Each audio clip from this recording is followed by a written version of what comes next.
성경신학 개론 3페이지에 보시면 안 가지고 계신 분은 고린도후서 4장 7절 보도록 하겠습니다. 우리가 이 보배를 질그릇에 가졌으니 이는 능력의 심히 큰 것이 하나님께 있고 우리에게 있지 아니함을 알게 하려 함이라.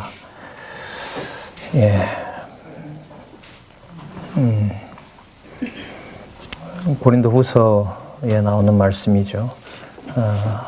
화해의 복음으로 양육을 성령께서 사도 바울로 하게 하시면서 그 화해의 복음을 이끌어가는 핵심적인 내용을 이제 이 부분에서 우리가 또한 찾을 수 있습니다.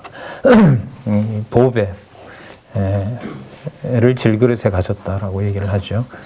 보배라는 것은 뭐 가장 귀한 거라고 할 수가 있겠죠. 어떻게 보면 이스라엘 백성에게 보배는 예루살렘 성전에 있는 아마 하나님의 법궤, 언약궤가 가장 큰 보배라고도 할 수가 있겠죠. 근데 이제 그게 우리에게 이제 주어져 있다는 겁니다. 언약의 말씀이. 그것은 바로 그 능력의 심히 큰 것이 하나님의 능력이 우리 안에 있다고 해서 우리 것이 되는 게 아니고요. 우리 것이 되는 것이 아니고 하나님께서 하나님께 있고 우리에게 있지 아니함을 알게 하려 한다고 얘기하죠. 그러니까 보배가 우리 안에 있는데, 질그릇과 같은 우리 안에 있는데 우리에게 있지 않다는 것을 알려주는 거죠. 그러니까 우리가 진리의 말씀을 가지고 있는데 이 말씀에 의하면 그것이 내가 노력하고 내가 만들어낸 것이 결코 아니다라는 것을 알려준다는 거죠. 우리가 성경 전체를 염두에 두면서 이렇게 이 부분을 일단 정리를 하면서 이제 11월 달, 12월 달 우리 두 번 성경신학 총서를 안내하는 또 해설 강좌는 아니고요. 그 책의 어떤 가치가 무엇인지를 여러분에게 안내하는 시간을 지금 가지고 있죠. 그래서 오늘은 그 지난 시간에 이어서요. 구약 신약, 구약에 나타난 그 하나님의 지식이 무엇인지를 또 그 목적이 무엇인지를 오늘은 구약을 안내를 하도록 하고요.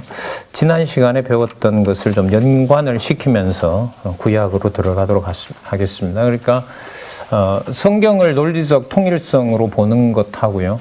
성경의 그 내용을 통해서 하나님 여호와, 그 여호와의 살아계신 어떤 분명한 증거, 바로 그게 계시죠. 그것을 깨닫게 하는 것하고요. 이 책의 내용이 서론에서 구약으로 신약으로, 그러니까 성경신학 서론, 성경신학 중에서도 구약신학, 그 다음에 신약신약, 이것 또한 떨어지면 되는 게 아닙니다. 그 내용이 논리적으로 연결된다는 것은 결국 신학도 그 목적과 흐름이 서로 뭐 돼야 된다? 연관돼야 된다는 데서 초점을 우리가 맞출 수가 있는 것이죠.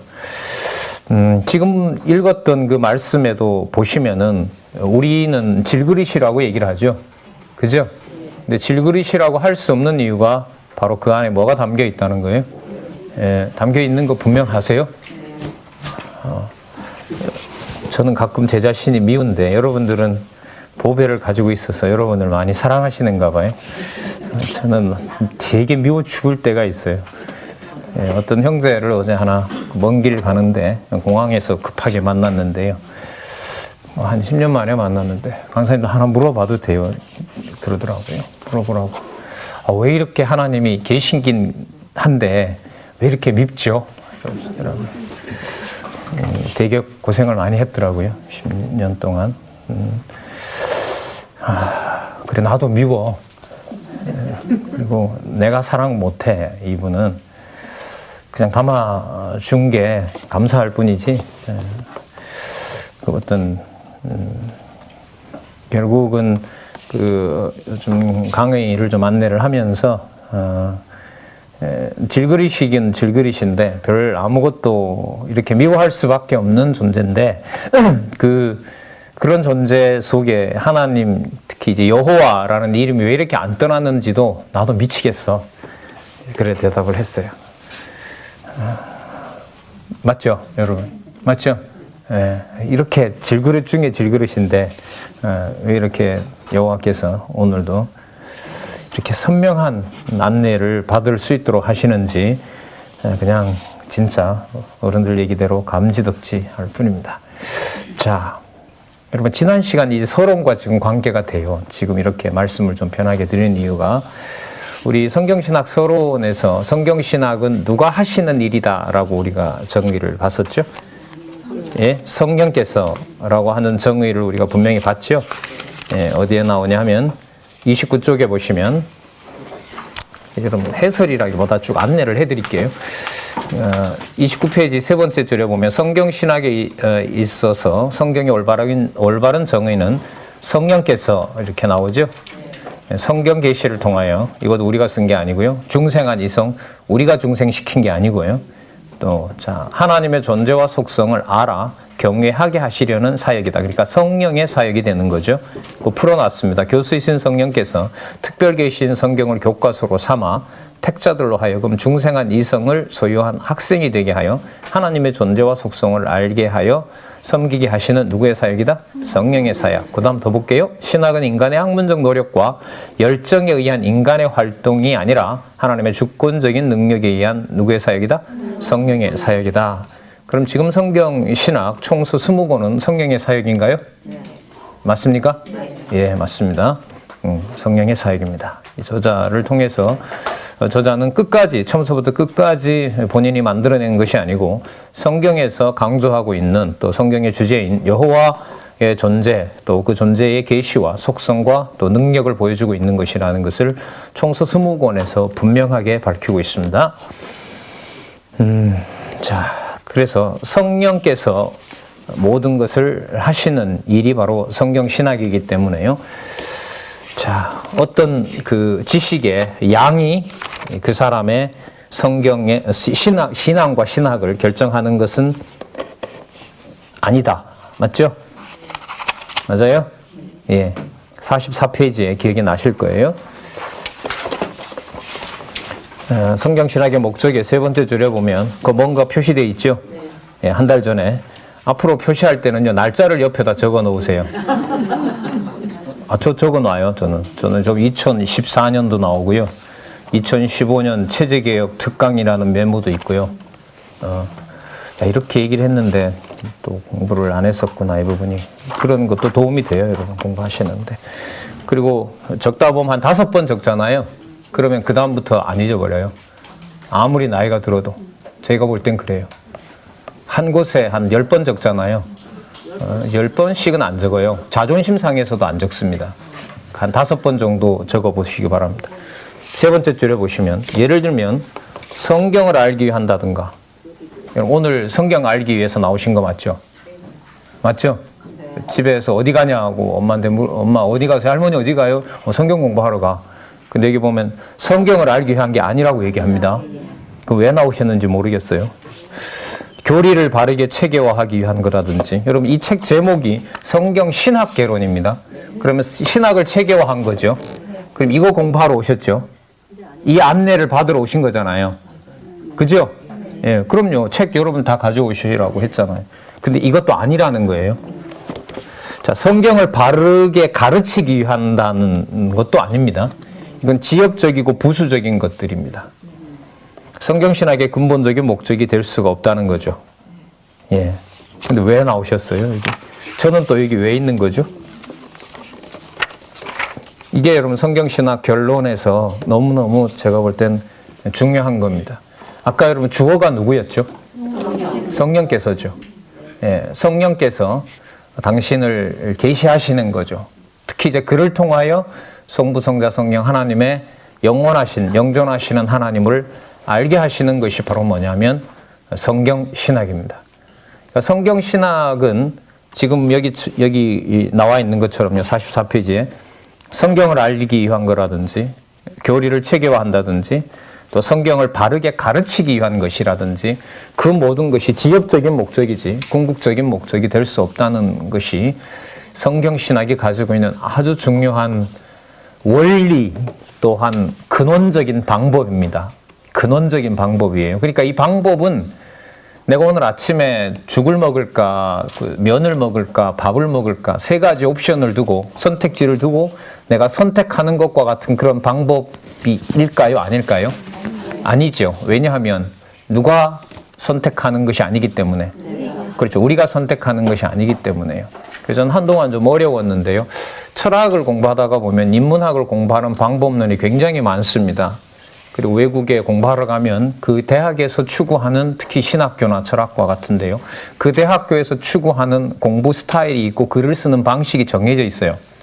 그걸 한 1년 동안 배워야 예를 들면 석사 논문도 주고 박사학위도 줘요. 그 룰을 따르지 않으면 안 줍니다. 왜냐하면 그 대학에서는 그 방법론이 학문을 하는데 가장 중요하다고 정해놓고 있기 때문에 그래요. 그럼 지난달에 저도 많은 시간 우리 원사님들이나 장로님들하고 같이 외국인 목사님 연수했습니다만은 우리가 주로 한 일이 뭐냐면 여러분 왼쪽에 여기 보고 계시는 오른쪽에 보고 계시는 바로 의미분석 성경 개론 이 구조를 전달한 거죠. 그러니까 이것을 우리가 하면서도 우리가 이런 방법으로 합니다라고 하지만 우리가 이 방법을 우리가 제시하고 그러니까 당신이 따라와라라고 말하면 성경신학이 아닙니다. 단지 전하게 하면 전하게 해줄 뿐이에요. 이상 이하도 아니에요. 그러니까 여러분이 저도 그런 말 합니다만은 우리 지금 문화는 전혀 박수를 안 쳐서 너무너무 편안한데 어떤 공적인 자리에 가서도 그렇게 마무리를 하게 되면 성령께서 다 하신다고 하다가 끝에 서로 인간끼리 했다는 걸로 결론이 나기 때문에 박수를 치지 말라는 거예요. 그냥 수고하셨습니다 하면 예 수고하셨습니다 하면 끝나면 돼요. 다음에 또 열심히 공부하십시다 이렇게 가면 되고요. 거기에 어떤 잠시의 짬을 줘서 거기에 서로의 어떤 공감이 서로에 대한 자랑으로 가게 되면 본래 취지에 어긋나기 때문에 또 관습화되어 있는 마지막에 어떤 목회자의 축복을 받아야 그날 주일이 마치 거룩하게 지켜진 것처럼 몸으로 체질화되어 있기 때문에 그걸 교회 개혁에서 철저하게 배격을 하고 싶어서 막 그렇게 한다고 생각을 합니다. 자, 그래서 성경 신학에서 성령께서 모든 것을 주관해 가신다. 그리고 성경을 가르치는 목적이 어떤 지식을 통해서 그것으로 완수되었다라고 우리가 절대로 할 수 없다는 거죠. 이 상당히 답답한 거예요. 인간적으로 보면. 왜냐하면 이게 어디까지 뭘 배우면 오늘 수능인데 이 정도 되면 내가 이 정도 시험을 쳐서 어느 대학에 갈 수 있겠구나라는 걸 판단을 할 수 있도록 어느 정도 예감이 와야 되는데 공부를 하고 학원에 다니고 이러면은요. 근데 그런 게 없어요. 성경신학은. 거기까지 왔더라도 거기까지 여호와 알고 거기서 그냥 멎는 거죠. 그러니까 저는 여러분들에게 가르치는 사람이고 여러분들은 배우는 사람이기 때문에 가르치는 사람의 말을 여러분들이 잘 따라온다. 이것도 사실 말이 안 돼요. 성경신학에서는. 그 성경 공부하는 것 자체를 안 할 수는 없고 그렇게 하지 않으면 여호와를 모르지만 그렇게 철저하게 많은 시간을 공부한다 하더라도 그것이 주어에서 성령께서를 빼버리면 아무것도 아닌 게 돼요. 그래서 여러분 44페이지 옆에 보면 몇 페이지라고 혹시 메모가 되어 있나요? 64, 자 보지 마세요. 63페이지에 뭐가 나오기 때문에 그럴까요? 상당히 심각한 내용이 나오니까 건너뛰어서 얘기를 하고 있는 겁니다. 자, 넘겨보세요. 63페이지. 밑에서부터 5번째 줄. 본 성경신학은 성경 내용 자체를 알려는 신학이 아니라는 겁니다. 그러니까 여러분 성경을 구조대로 공부하고 내용도 공부할 수밖에 없어요. 저걸 해야 성경에 있는 기록된 내용들 여호와께서 주어가 되셔서 무엇을 하셨는지를 확인할 수 있기 때문에. 그러나 그렇게 공부했다고 해서 그것이 내가 여호와를 알게 되는 충분 조건이 된다 안 된다? 절대로 안 된다는 거죠. 절대로 안 된다.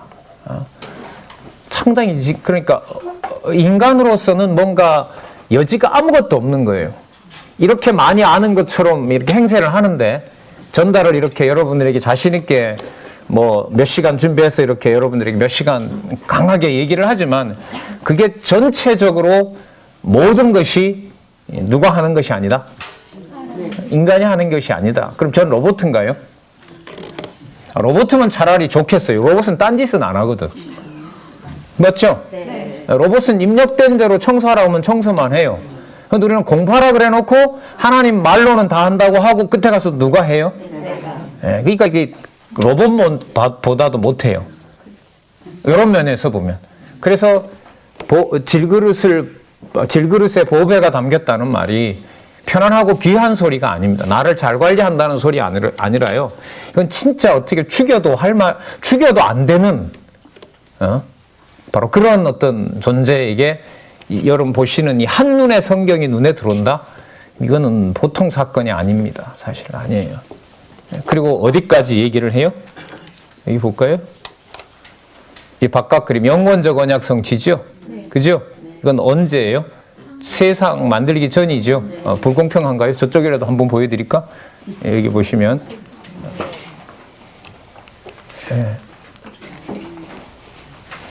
제일 바깥 그림요. 세상을 만들어지기 전에 여호와께서 이미 다 정해놓으신 그 영역까지 여호와께서 보여주신다는 겁니다. 자, 63페이지 한번 다시 돌아와서 볼게요. 성경신학은 성경 내용 자체를 알려는 신학이 아니라 성경 내용을 통하여 보여주신 누구를 알려는 신학이다? 그렇죠. 공부가 되고 안 되고, 그 다음에 예를 들면 교회가 내 맘대로 되고 안 되고, 가정교회가 내 맘대로 되고 안 되고, 그 자체가 우리의 목적이 아니라 누구를 알려는 것이다? 하나님을 알려는 것이다. 그러면 이런 진리의 말씀이 믿어져서 타인에 대해서 정죄하거나 심판하지 않는다는 것으로 양육을 받는 것만 하더라도 이건 어마어마한 은총이고 복인 거죠. 예. 자, 만일 성경 내용만 알고 있다면 그것은 뭐에 대한 지식이다? 예, 사물에 대한 지식입니다. 제가 비유를 들었죠. 그 주머니 들어진 동전하고 똑같아요. 동전을 안 버리는 이유가 요즘은 있죠. 마트 가면 100원짜리 써야 되니까. 근데 필요한 물건 쓰기 위해서, 사기 위해서 그때그때마다 꺼내서 사용하는 저 같은 사람이 얼마나 위험해요. 강의가 상당히 많잖아요. 이번 주 포항하고 부산 가서 이제 가정교회까지 가야 되는데 그때그때마다 꺼내서 내 필요한 대로 알려주고 거기에 이제 내가 저 사람은 우리에게 필요한 사람이다 라는 걸로 그렇게 인식이 서로 들고 그렇게 간다면은 이렇게 사물에 대한 지식으로 갑니다라고 하지만 자기 스스로는 어디에 빠질 수밖에 없어요? 성령께서 주관하지 않으면 무엇으로? 사물적인 지식으로, 그러니까 주머니에 들어있는 필요한 물건으로 그러니까 내 삶을 이어가는데 한 편안한 수단으로밖에 성경신학을 활용하지 않는 거죠. 사용해 먹겠다는 거죠. 그러니까 말로는 누가 전부 다 하신다고 하면서 그러니까 그 갭을 우리가 좁힐 수 있어요, 없어요? 말한 대로 그렇게 우리가 스스로 노력하면 될까요, 안 될까요? 안 된다는 게 여러분 성경신학 개론의 총결론입니다. 그러니까 어느 한순간도 여호와라는 존재가 없이는 설명이 안 되도록 해주시는 것이 성령께서 중생한 이성에게 깨닫게 하는 내용입니다. 근데 그 내용에 보화를 확인하지 않으면 성령께서는 클 수 있는 방법을 제시하지 않았습니다. 그래서 우리가 굉장히 중요하게 여기는 구절이죠. 고린도 후서에 가면 예언도 패하고 방언도 패하며 온전한 것이 올 때에는 모든 것이 패하고 불완전하고 어린아이와 같은 것들은 다 없어지게 되고 완전한 것이 오고 얼굴과 얼굴을 맞대어 보리라 라고 하는 말씀 있잖아요. 그게 무슨 종말이 아니라요. 우리는 성경 계시 기록과 성경 계시 기록의 완성이다라는 것을 여러분들은 잘 아실 것입니다. 자, 그래서 사물에 대한 지식 여러분 한번 보시고요. 그 옆에 또 메모가 또 돼 있죠. 몇 페이지로 돼 있어요? 그럼 76페이지 한번 가보자고요. 그럼 지금 서론에서 이렇게 세 군데를 찾아보는 이유는 성경 신학이 무엇인지에 대해서 여러분들에게 안내를 해드리는 겁니다. 그죠? 이 책에서 가는 방향에 반복되는 말이 나온다는 말은 이 저자가 주장하고자 하는 바를 확인하는 겁니다. 밑에서 두 번째 줄에 보면 신앙 자체가 하나님에 관한 지식을 수용하는 역할을 하는 것이 아니다. 참 여러분 이게 얼마나 무서운 얘기인 줄 아세요? 여러분 우리가 하나님의 백성입니다라는 걸 뭘로 알 수 있습니까? 저는 하나님을 여호와로 믿으니까요. 그런 믿음이 저한테 있거든요. 근데 그 말이 아니라는 거예요. 신앙 자체가 하나님에 관한 지식을 수용하는 역할을 하는 게 아니다라는 거예요. 내 속에 뭔가가 있기 때문에 내가 신앙입니다라는 말을 못하게 하는 거예요. 왜요? 내 속에 뭐가 있다는 말은 누구로부터 출발한다는 거예요, 신학이? 나로부터. 그 말도 못하게 하신다는 거예요. 이렇게 여지가 없는데도 어제 우리 후배 만나서 이렇게 여지가 없는데도 당신도 그렇고 나도 그렇고 아직도 이렇게 못 버리는 이유가 뭐지? 우리한테는 없는 것 같아. 우리 내에서는 찾을 수가 절대로 없는 것 같아요. 그래서 이 성경신학 총서라는 것은요, 어떻게 보면 가장 좀 슬픈 게 만 몇 페이지까지 매 페이지마다 하나님, 여호와께서 하신다라는 것을 매 페이지마다, 그러니까 만 페이지니까요. 만 페이지니까 페이지마다 10번만 나온다 해도 몇 번이 나오죠? 10만 번이죠. 맞죠? 만 페이지 되거든요. 10만 번이나 얘기했는데도 읽고 나면 또 누가 해야 돼요? 솔직히 여러분, 그러니까 미워할 수밖에 없죠. 그런 제 자신이, 여러분 자신이 이쁘세요? 미우세요? 어느 정도로 미우세요? 바르던 루즈 그냥 거울에다 이렇게 한번 거보셨어요? 사춘기가 얼마나 심하게 왔는지 자꾸 하나님 하니까 부모가 보는 앞에서 성경을 찢어버린대요. 저는 찢지는 않았는데요. 몇 번 확 이렇게 던지긴 한 것 같아요. 왜요? 내 마음에 안 드니까. 반박도 할 수 없고 내 마음에 안 든 거예요. 이보다가 여러분 인간적으로 더 미칠 일이 있을까요? 한마디도 반박을 못해요. 여호와가 하신다는 거 너무나 분명해요. 근데 그게 믿어져요? 안 믿어져요? 안 믿어져요. 그럼 어떤 현상이 벌어질까요? 미치는 거죠. 제정신이 아닌 거죠. 잡혀 죽기 위하여 난 뭐 없는? 이성 없는 뭐가 돼요? 진짜 짐승됩니다. 참 고상하게 이렇게 살지만은 아침부터 왜 저렇게 험한 소리나, 제 소리가 아니고요. 이게 지난 달에 우리가 살펴봤던 성경신학에서 가장 중요한 내용입니다. 자, 그래서 또 하나 짚고 저희들이 구약으로 연결시킬 거거든요. 창세기로부터 시작하는 이제 구약신학으로 가서 이제 살펴볼 텐데, 그래서 사람들이 신학을 하는 방법론, 나는 칼빈 따라 산다, 나는 루터가 좋다, 나는 바르트가 좋다, 그렇게 선택할 성질이다, 아니다? 아니에요. 아닙니다. 그걸 지금 이 저자는 강조를 하고 있거든요. 자, 그래서요, 여기서부터 이제 볼게요. 그래서 이 책에 이 어렵게 이제 시작하는 개념 하나가 있는데요. 그러니까 지식을 담고 그것을 가르치고 내가 잘 이해했다. 예를 들면 평가도 해서 좋은 논문도 쓰고 또 강의를 해서 남들한테 인정도 받고 그 자체를 보고 뭐 한다라고 말은 하지 않아요? 신학을 한다라고 말하지 않는다는 거예요. 그 모든 마지막 평가는 누구에게 있어요?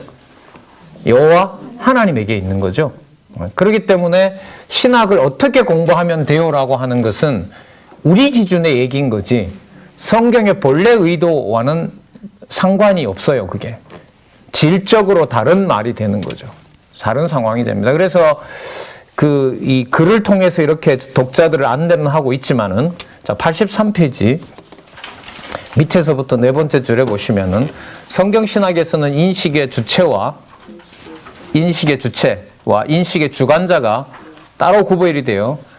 누가 성령 하나님이 되신다는 점에서 근본적으로 원리적인 차이를 보인다는 겁니다. 그러니까 인식의 주체는 중생한 이성이라고 하지만은요, 그 중생한 이성을 누가 주관하지 않으면 이게 너무너무 중요한 거예요. 인식의 주관자는 그러면 잘 때는 안 하시고 이렇게 여러분들에게 진리의 말씀을 저 같은 경우에 전할 때만 하시기만 하면 나머지는 전부 다 내가 선한 의로운 행위를 하면서 산다고 말할 수가 있을까요? 없어요. 그러니까 요즘 어떤 선배들이 이제 그런 얘기 하더라고요. 요즘 우리 여기서 공부들을 하는 데서 잘 못 듣는 말이 하나 있대요. 과거 저쪽 건물에서는 흔하게 듣던 말 중에 하나가 이곳저곳에서 야, 하나님이 다 해. 그 말이 곳곳에서 흘러나왔는데요. 요즘은 그런 말이 안 들린대요. 그 말을 함부로 할 수 없다는 얘기죠. 예, 저도 여기 와서 많이 들었죠. 아이고, 하나님 다 하는데 강사님 왜 그래요? 예, 얘기하지 말자는 얘기죠. 듣기 싫다는 말이고. 예, 나도 안다는 거죠. 안다니까? 나도? 나 10년 배웠다니까, 직강으로. 진짜 이응으로 시작하는 말을 꼭 하고 싶은데, 이 강의라서 제가 못 하겠습니다.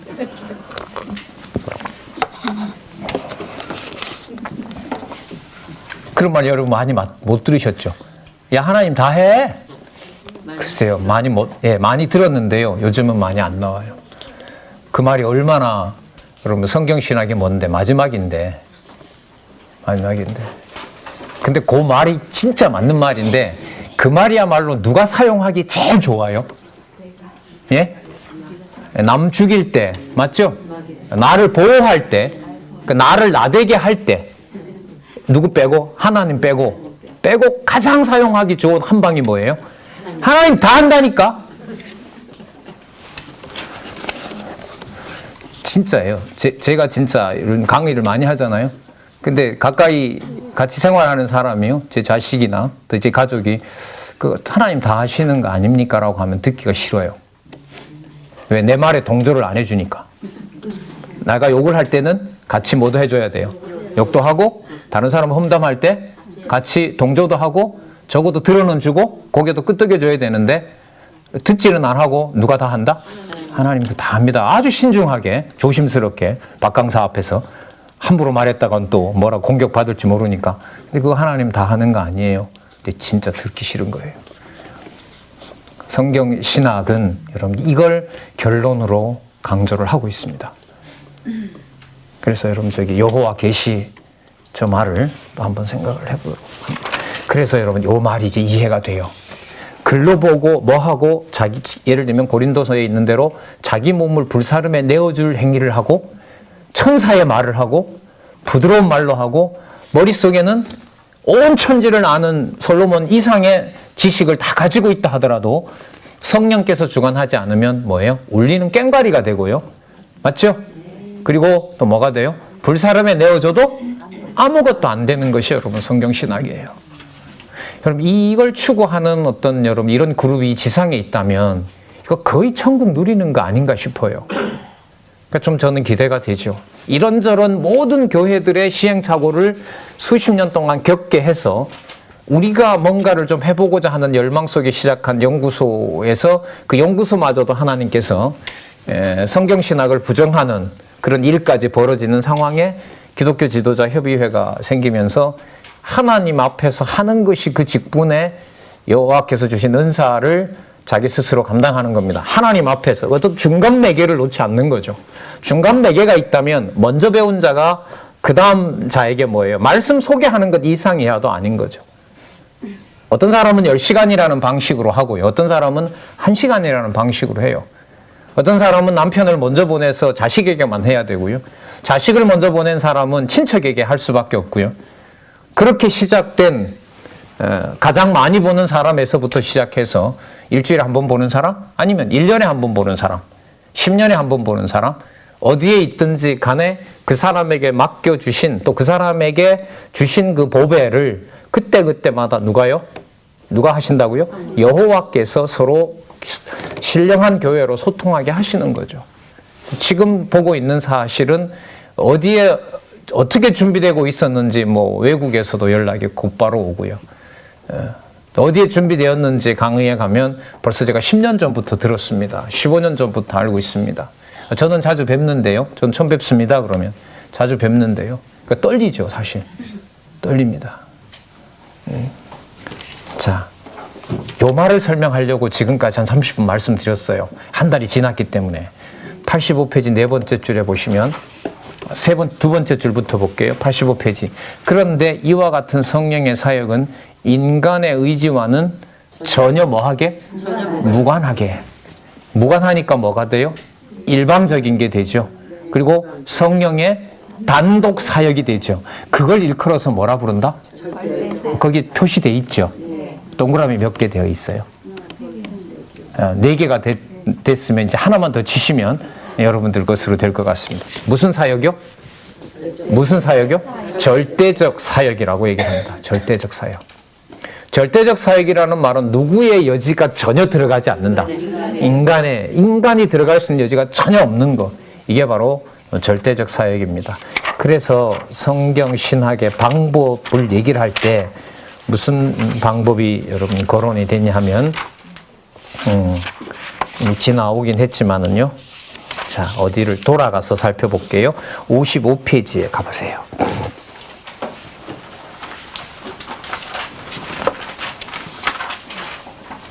자, 54페이지에 보면 신적 계시에 의한 방법이라고 나오죠. 그죠? 예, 성경 신학을 누가 한다? 성령께서 하신다. 맞죠? 예, 처음서부터 끝까지. 자, 그래서 55페이지에 보시면 또 체크되어 있죠. 안 되어 있어요? 안 되어 있으면 오늘 하셔야 되겠네요. 자, 아까 우리가 절대적 사역이라는 게 85페이지에 나왔죠? 그 5번째 줄에 보면 절대적 방법이라고 나오죠. 맞죠? 그 절대적 방법 밑에다가 85라고 적으세요. 자, 절대적 방법이 뭔지를 여기서 설명을 하거든요. 자, 첫 번째 줄부터 제가 읽어볼게요. 저 여호와 계시죠? 예? 저 여호와 계시가 성경신학 전체의 주어잖아요. 그럼 지금 보세요, 그러면. 그럼 여러분, 계시만 했고, 밑에 창세기부터 계시록까지는 우리가 깨달아야 되죠? 아니죠. 자, 그래서 55페이지 보세요. 계시라는 말은 계시된 객관적 내용만이 아니라 계시를 깨닫게 하는 뭐까지 포함한다? 왜냐하면요. 말씀은 운동력이 있어. 말씀은 살았고 운동력이 있어. 뭐 하면? 관절과 골수를 찔러 쪼개고. 그죠? 예, 누가 하시는 사역이다? 성령께서 하시는 사역이다라는 것을 얘기하고 있기 때문에 말씀에 근거해서 이 정의가 가능한 거예요. 뭐까지? 사역까지. 우리가 듣기 좋은 말만 진짜 내가 듣기 싫은 말, 네가 나한테 그러면 안 되지 이런 말 많이 하죠. 예? 박 강사 당신이 그 말은 하면 안 돼 이런 말 할 거 아니에요 앞으로. 지금까지도 했었고 간간히 숨어서 안 듣도록. 저도 하는데 여러분들도 똑같겠지요. 뭐 그것도 그런 사역까지 누가 하신다? 성령께서.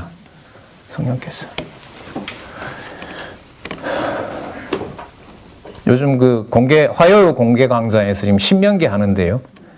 요 내용이 딱 나오죠. 내용도 알려주시고, 이제까지 여호와께서 하셨으니까 앞으로도 누가 한다? 여호와께서 하신다. 그래서 여러분들 이 책이 호락호락한 책이 아니라요.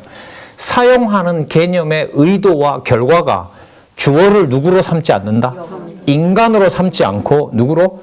여호와로, 성령으로 삼는다는 것이 이 책이 가지고 있는, 이 책이 쉽지 않는 책이라는 거예요. 그래서 이 책은 성경 강론 전집을 바탕으로 하지 않으면 보면 뭐 그렇네. 이거 뭐 괴로운, 제가 한동안 거기 빠졌거든요. 아니, 괴로운 내용 반복한 것에 뭐가 다르지 이게? 이걸 왜 이렇게 하지? 근데 지금 오늘 말씀드리는 부분이 이 부분이 있죠. 자, 두 번째 줄에 또 볼게요. 하나님께서 스스로 계시하시고 그 계시하신 내용을 뭐예요? 깨닫게 하지 아니하시면 아무도 하나님에 대하여 알 수 없는 것이다. 그럼 깨닫든 못 깨닫든 누구를 계시하는 거예요? 그러니까 수많은 교회가 있는데 성경 말씀을 못 깨닫게 하는 게 목사들이 목회를 잘못해서 그렇죠. 그래서 교회 개혁의 제목이 개혁하자는 것이 아니라 개혁되어지게 하시는 것을 기도하는 내용이 교회 개혁론입니다. 좀 자유로워지세요, 여러분. 가정교회에서부터 누구를 만나더라도 이런 어떤 논리적인 이 흐름을 성경신학이 지금 강조를 하고 있는데, 예? 글쎄요, 뭐, 지금 자유로워진다고 그게 보장은 안 됩니다만은 이런 설명에 대해서 좀, 자, 그 다음 볼게요. 이것은 인간 편에서 귀납적이든 연역적이라는 철학적 방법을 초월한 무슨 방법이다? 철학적 방법은 인간 방법이에요. 여러분, 여기서 우리 지금 그 주일날 한 달에 한 번씩 헌팅 교사 특강에서 제가 논리 구조라는 걸 하거든요. 논리가 가지고 있는 구조가 세상 철학에 비해서 얼마나 성경신학이 탁월한지를 한 달에 한 번씩 지금 하고 있는데, 지방에 가니까 들으시더라고요. 그래서 그 강의 좀 더 쉽게, 좀 더 분명하게 얘기를 해달라고 하시는 분도 있더라고요. 그래서, 자, 거기서 우리가 다루는 방법이 뭐냐면, 인간은 생각을 하면은요, 방법이 두 가지밖에 없어요. 귀납법 아니면 연역법이에요. 그러니까 뭐냐 하면, 여러분, 누구하고 이렇게 대화할 때, 두 가지예요. 그 사람에 대해서 어느 정도 선입견을 가지고 얘기하죠. 맞죠? 이분이 누구냐 하면 교회 장로님이세요. 그러면 장안중앙교회 장로님이시니까 내가 요런 얘기를 하면 되겠구나 하고 말하죠. 맞죠? 지나가는데 그러니까 굉장히 무섭게 생긴 남자가 따라와요. 여자들한테. 그러면 뭐가 돼요? 그 사람은 호의적이지 않죠. 경계해야 되고 적대적인 사람이라는 게 머릿속에 들어오죠. 그걸 가지고 그 사람을 대하는 거예요. 그 사람한테 안방문을 열어줄 수는 없잖아요. 그러니까 자기가 이미 가지고 있는 걸 가지고 그 사람과 대화를 해요. 이게 쉽게 말하면 연역식이에요. 귀납은 뭐냐 하면 보니까 인상도 좋아요. 근데 얘기를 해봤어요. 보니까 점점 뭔가 사기꾼과 같아요. 그러면 이 사람은 어떤 사람이다? 이 사람은 사기꾼인 것 같아. 이 사람 멀리해야 되겠다. 그렇게 좀 겪어보고 그 사람을 판단해요. 인상하고는 다르네 이렇게 되죠. 그러면 인상했던 게 결론에 와서는 뭐예요? 받았던 인상하고 다르게 되죠. 그게 바로 뭐냐면 귀납이에요. 그러니까 겪어보고 아는 거나 미리 생각하는 거나 그 두 가지 방법 외에는 없어요. 보세요. 이런 분이 신일 것일 거야. 나에게는 신이 이렇게 필요해. 라고 생각을 하고 성경을 보면 그런 부분에 해당되는 신만 들어오게 되죠. 그런데 보다 보니까 그게 아니고요. 이런 신이 이런 면도 있는 거예요. 그럼 그걸 모아서 요게 바로 성경에서 말하는 신이구나. 그게 귀납이에요. 그럼 신에 대한 생각이 바뀌었다라고 하지만 성경신학하고는 거리가 멀어요. 그렇게 깨달아진 신을 내가 이해를 했다고 해서 그게 바로 여호와를 경외하는 대로 가요, 안 가요? 안 가요. 그러니까 인간적으로 이게 얼마나 이게 힘들고 우리 저자께서 말씀하시는 요즘은 이제 앞에 단서를 다시더라고요. 결과적으로는 쉽습니다. 맞아요. 결과적으로 천국 가면 쉬워요. 가서 안식만 하면 되니까. 그러니까 결과적으로 쉽다는 말은 여러분 저는 저자의 이야기를 그렇게 이해하는데 결과적으로 쉽다는 말은 과정적으로 뭐 하다? 엄청 어렵다는 말이죠. 여러분 엄청 어려운 정도가 아니라 누가 할 수 없는 거예요. 예. 글쎄요. 그래서 여러분 잘 아시는 거저 받았으니 거저 주라. 이게 안 나올 수가 없는 거죠. 예? 여러분 오늘 여기에 한 분만 와도 저는 제 준비한 걸 할 거거든요. 왜요? 그게 자유롭기 때문에 그래요. 자유롭기 때문에. 그게 한 사람이든 아니든 내가 가르쳐야 되는 사람이 이렇게밖에 안 왔느냐라고 하면 이건 전부 뭘로 봐요? 인간적인 일로 보는 거죠. 그래서 제가 이렇게 여러 선생님들 만나면서 오늘 학생들 2명밖에 안 와서 오늘 수업 안 했는데요 하면 한 달은 사람 취급을 잘 안 해요. 썩기 쉽죠, 그 말에. 그 말에 뭐라고 대답해요? 너무 강하게 말하면 하나님이 해나가시는 일을 내가 넘어서게 되는 거고, 또 그런 말에 내가 그 말이 성경적이다라고 뭐 할 수도 없고, 동조할 수도 없고 말할 수도 없어요. 그러면 뭐 할 수밖에 없어요? 침묵해서 풀어줄 때까지 기다려야죠. 한 달이 되든 2달이 되든 3달이 되든 1년이 되든. 그러면 뭐처럼 보여요? 저거 삐졌구나 이렇게 되는 거죠.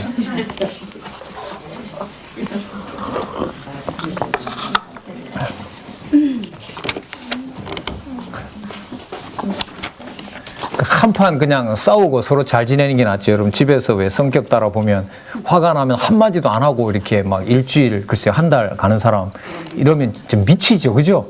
예, 미친다. 제가 그렇게 못됐거든요. 제가 거의 이깁니다. 끝까지 말 안 하는 걸 참는 걸 저거거든요. 저는 집에서 솔직히 피 마르는 거죠.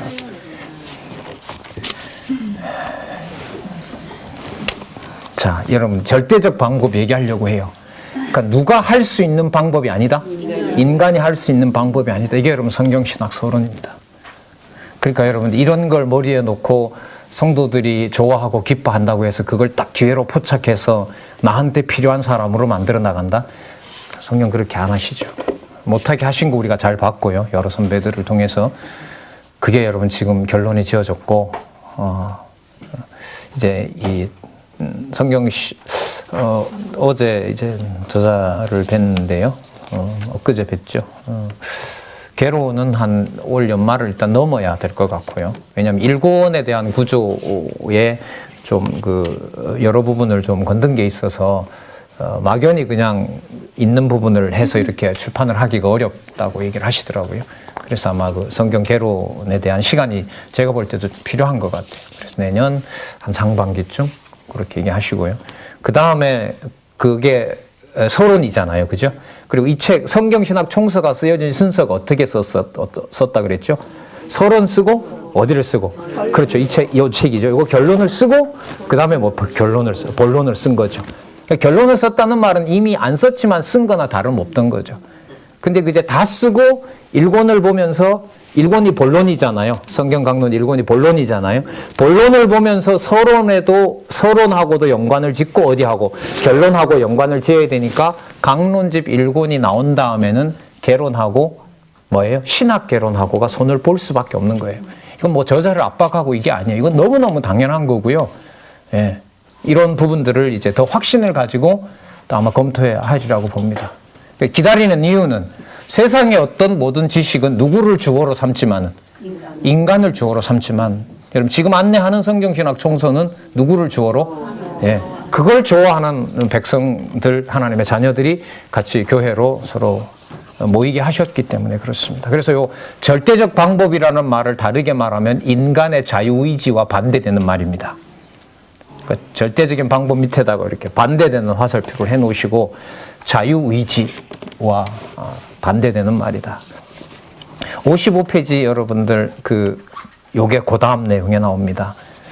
자, 좀 이 단락을 읽어볼게요. 55페이지에 보시면 자, 두 번째 단락부터 읽어볼게요. 신적 계시에 의한 방법은 신학 연구의 내용과 형식면을 다 표현하는 것입니다. 그러니까 성경 공부를 하는 것으로 충분하다, 안 하다?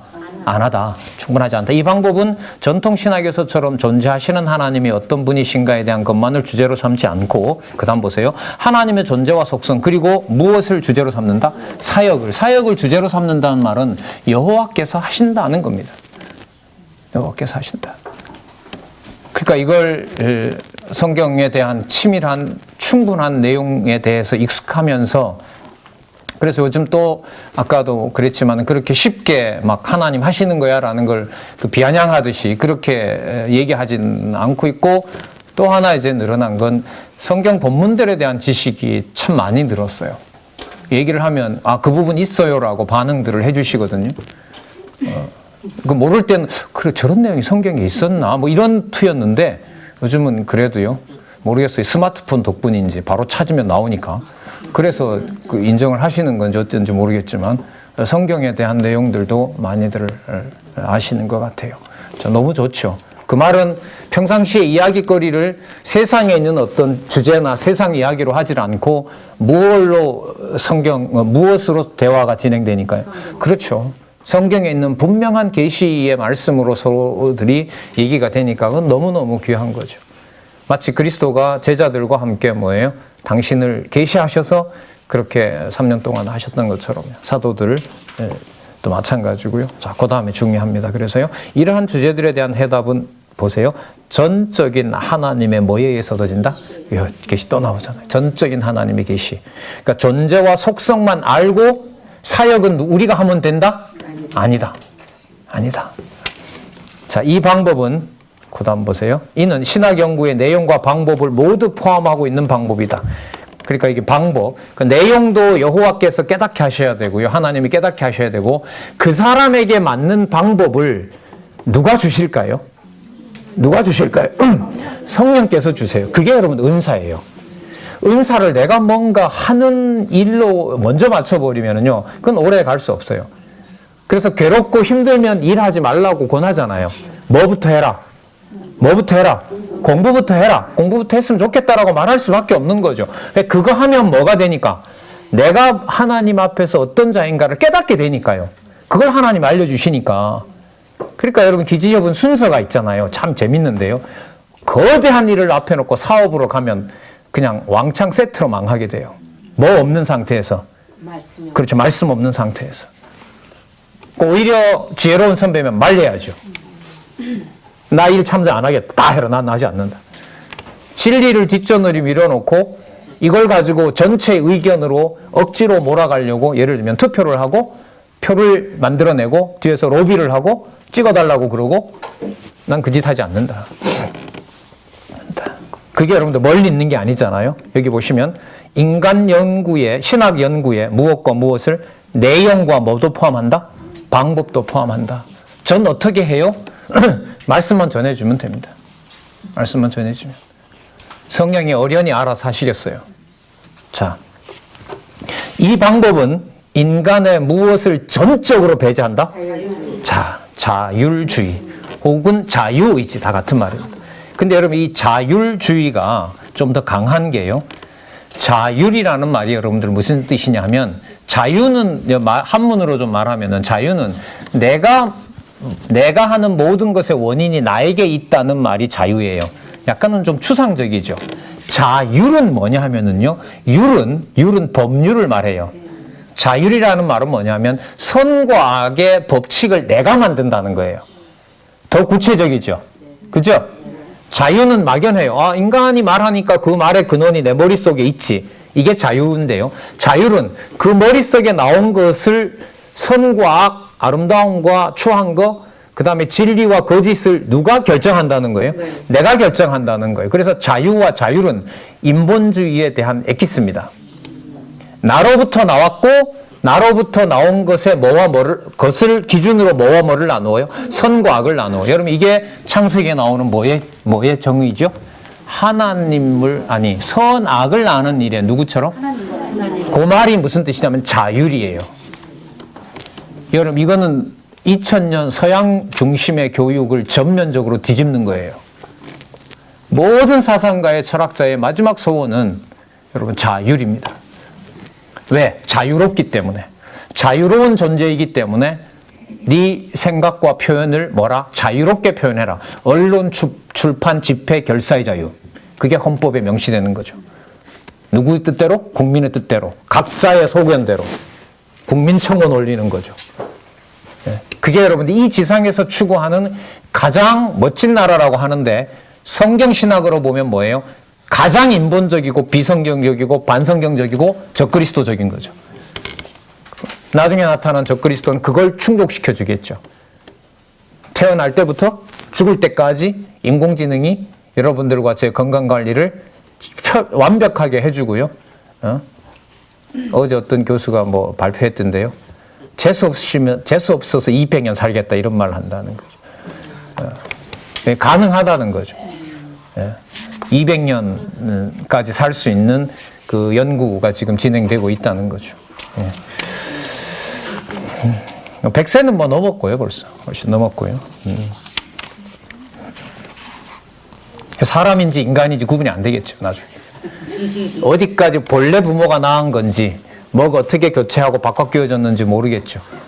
그런데 여러분들 귀도 더 좋아지고, 눈도 더 밝아지고, 하나 더 플러스 해볼까요? 성경신학도 100살 때보다 150살이 더 선명해지면 그게 진짜일까요? 가짜일까요? 진짜 여러분 그쯤 되면 누구라는 주어를 안 찾을 수가 없을까요? 누가 하신다는 것을 누가 깨닫게 하지 않으면 성령께서 깨닫게 하지 않으면 여러분 그것이 사단에 의한 것인지 누구에 의한 것인지 성령에 의한 것인지 구분이 안 되는 거죠. 그러니까 제가 한 달에 한 번씩 좀 중고등부 애들 만나는데 이런 얘기를 해요. 게임들 다들 좋아하잖아요. 그 게임이 이제 넘어서서 요즘도 여러분들 학생들 그 게임하면서 서로들 이렇게 교통을 하거든요. 이제는 AI 기능이 장착이 돼서 내가 화면의 바깥에 있는 것과 안에 들어가는 것과 별 차이가 없어요. 경계가 없다고요. 그 가상으로 만들어진 공간에 내가 가서 나도 거기서 활동을 하기 때문에 별 차이가 없어요. 자, 그래서 55페이지 마지막 단락.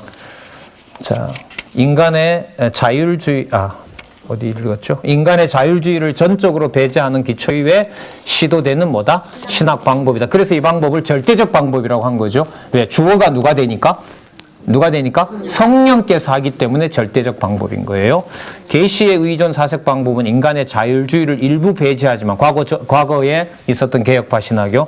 자, 하나님이 다 하시지만 그래도 성화는 우리가 해야 된다. 이게 인간 자율주의를 일부 배제하는 겁니다. 신적 계시에 의한 방법은 인간의 자율주의를 전적으로 배제하는 온전한 신본주의적 방법이다. 근데 여러분 이게 아주 중요한 말이긴 하지만은요, 이 말이 이 성경을 바탕으로 하면 이 말이 이제 이해가 돼요. 그러나 우리가 지금 성경을 바탕으로 하기 때문에 이 말이 이해가 되기 때문에 누구에게 전할 때는 절대적 방법이다라는 말을 처음 꺼내게 되면 충돌이 일어나요. 그거는 좀 성급한 거라고 봐요. 쭉 설명을 하고 어디에 근거를 들어서 이게 여러분들 결론이잖아요. 그죠? 성경 신학 개론이 결론이잖아요. 그러면 본론이 뭐였어요? 성경이죠. 성경의 내용을 몇 가지를 설명을 하고 따라서 봐라. 하나님을 깨닫게 하는 것과 하나님을 경외하는 모든 사역을 누가 하신다? 하나님이 하신다. 그걸 너희 개혁파 신학에서는 뭐 무슨 방법이다, 구속사적 방법이다, 뭐다 하지만 그걸 언약 성취 성리 사적이라고 부르고 여호와의 절대 주권을 강조하기 때문에 그걸 이 책에서는 절대적 방법이라고 그런다. 사람이 하는데 어떻게 절대적일 수가 있느냐. 그래서 제가 이 개념이 참 어려웠어요. 분명히 이 책은 사람이 썼는데 글은 뭐라고 돼 있어요? 절대적 방법이라고 하니까 너무너무 이게 사실 힘들었어요. 제가 90년도 수준으로는 이해가 안 되는 말이었어요. 분명히 사람이 저자인데 어떻게 방법이 뭐예요? 절대적이지? 그 여호와에 대한 생각이 투명하지 않으니까요. 참 몇 년을 토론을 했어요. 그 토론을 받아주는 친구도 결국 나가버렸지만요. 예? 그 친구가 이제 성경신학을 소개해주고 했었는데, 자, 조금 더 읽고 쉬도록 하길. 3분이 지났네요, 벌써. 그리고 기독교 유실론적 방법과 계시 의존 방법은 지엽적인 신학 방법으로 미숙함을 포함하고 있으나 신적 계시에 의한 방법은 근본적인 신학 방법으로 미숙함을 완전히 포함한 무슨 방법? 예, 이거 체크해 놓으시고요. 한 2개 정도 더 보고 구약신학으로 가요. 창세기부터 뭐 나오는지 보다가 훨씬 중요한 전제가 이거이기 때문에요. 이걸 좀 더 강조를 하고 나가도록 그렇게 하겠습니다.